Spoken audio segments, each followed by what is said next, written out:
Coming up on Torrance Today, drivers in the north part of the city have one more week to plan their detours as a major on and off ramp to the freeway faces another delay. One of our council members shares his story of perseverance as he spent 15 years bringing closure to Japanese American students and their families wronged by a local university during World War II. And it's not too late to catch a live performance at the Torrance Theater Company. All this and more coming up right now on Torrance Today.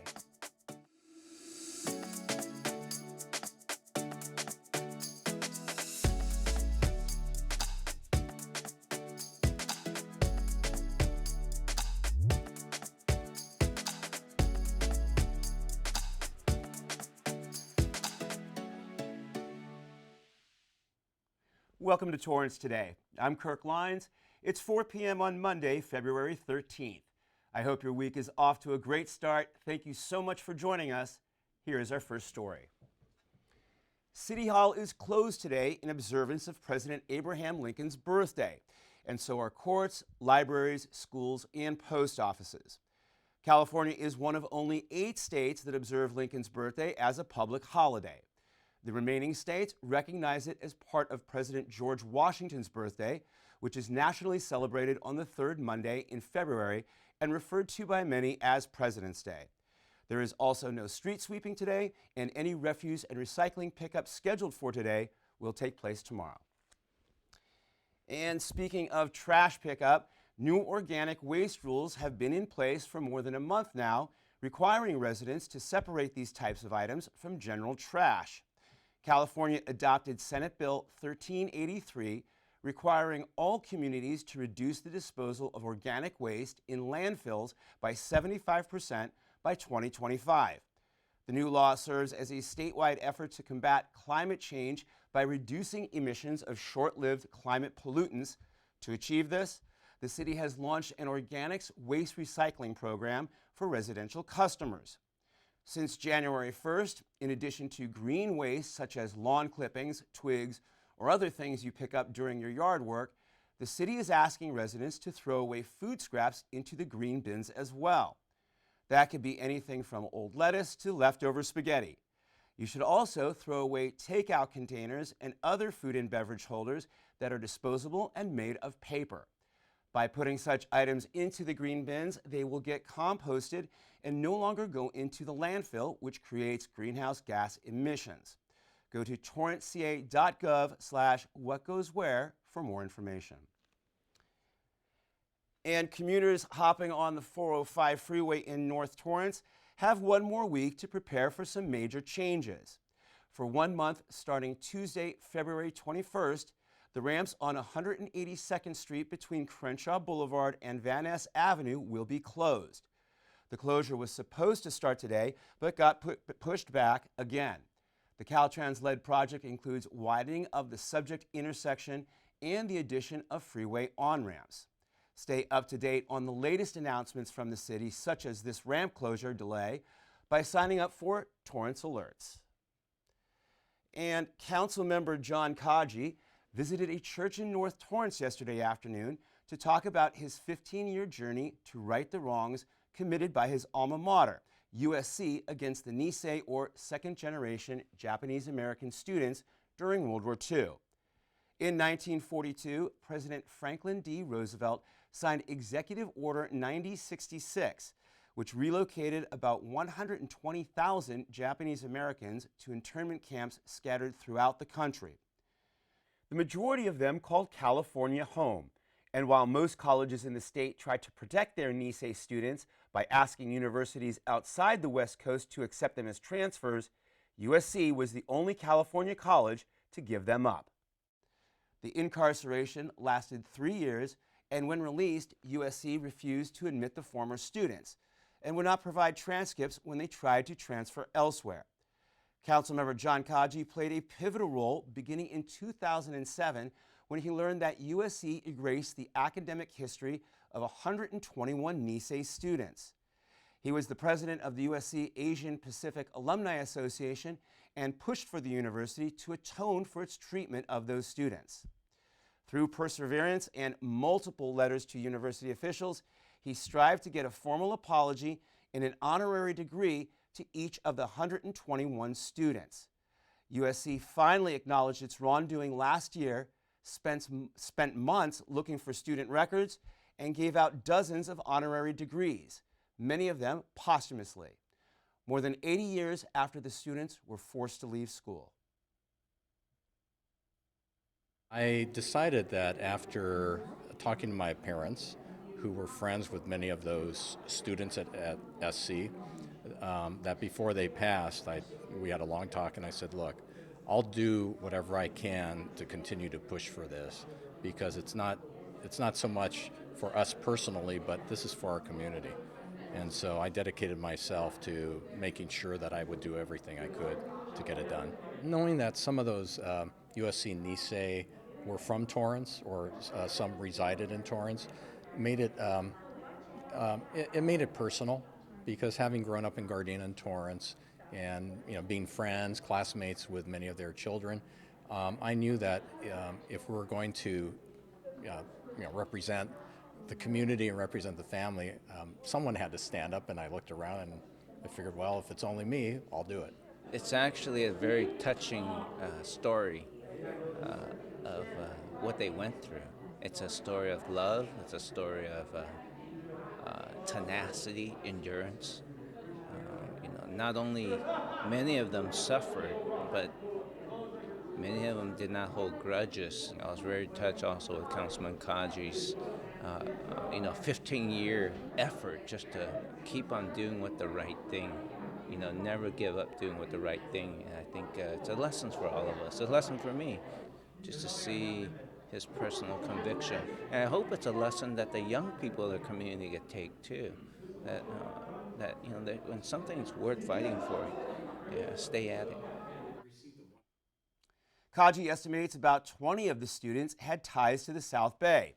The university is still looking for some of the families of the students who were enrolled in 1942.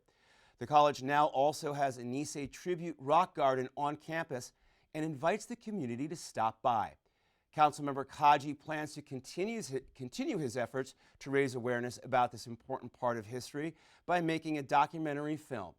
He hopes this story can get out beyond just the Asian American community and extend to a wider audience.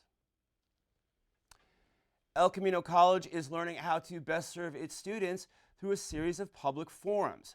The latest one took place recently at the Katie Geisert Civic Center Library.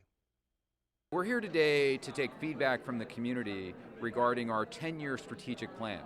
El Camino is an incredible institution in the South Bay and in the Torrance Redondo Beach areas, and we want to make sure that as we think and chart the future of El Camino College, that we're reflecting the community's needs. Certainly we're looking at research, demographic trends in job, data, but we really also need feedback, qualitative feedback from the constituents, the people who live in El Camino, because they're the ones who will value this resource and make sure that it really represents the best of the South Bay.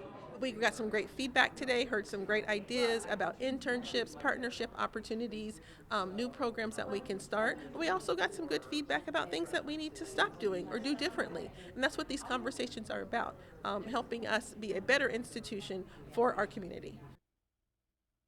This comes as the college begins its spring semester this week.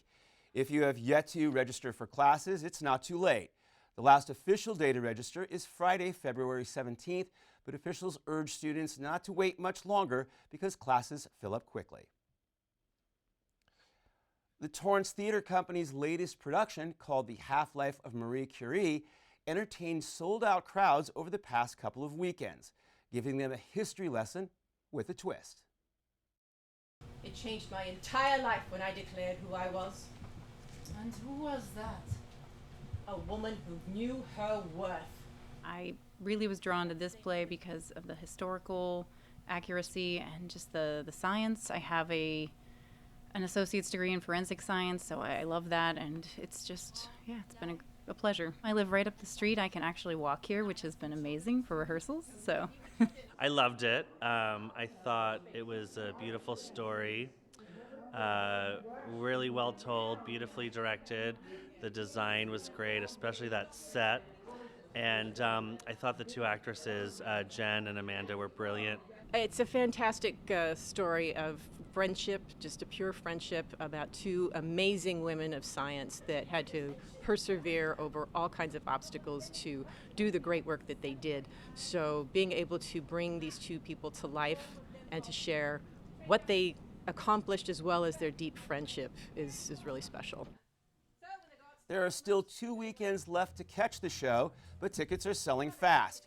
To secure your seat, just go to torrancetheatercompany.com.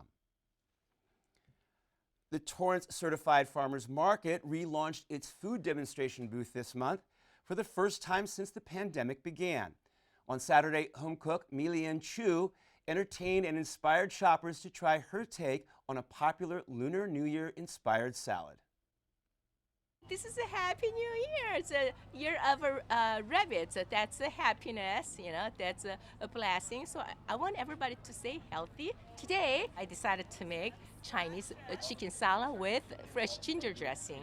I'm going to utilize all different type of colorful vegetables, and I'm going to use fresh ginger to make ginger dressing. I learned today that using a lot of fresh vegetables that I wouldn't have thought about putting in Chinese chicken salad really makes it a healthy meal. You can smell lots of fresh vegetables, and I just like the people here, out here getting fresh produce. It's nice to see. The Torrance Certified Farmers Market invites those who have cooking tips and unique recipes to take part in upcoming food demos. Pick up an application at the information booth during your next visit. The Torrance Certified Farmers Market is open every Tuesday and Saturday from 8 a.m. to 1 p.m., rain or shine.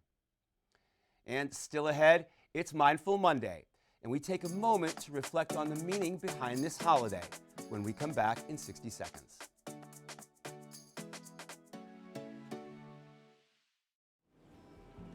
There's just something special about this place. It feels like home, a living room under the sky and trees.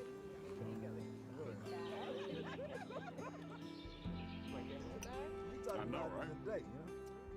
The fresh air and the vast expanse of green, all here for us to enjoy and to care for.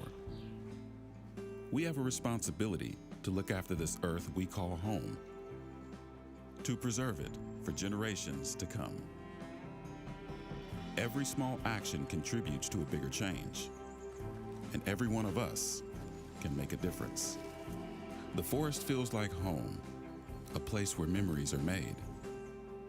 And together, we can preserve and protect it.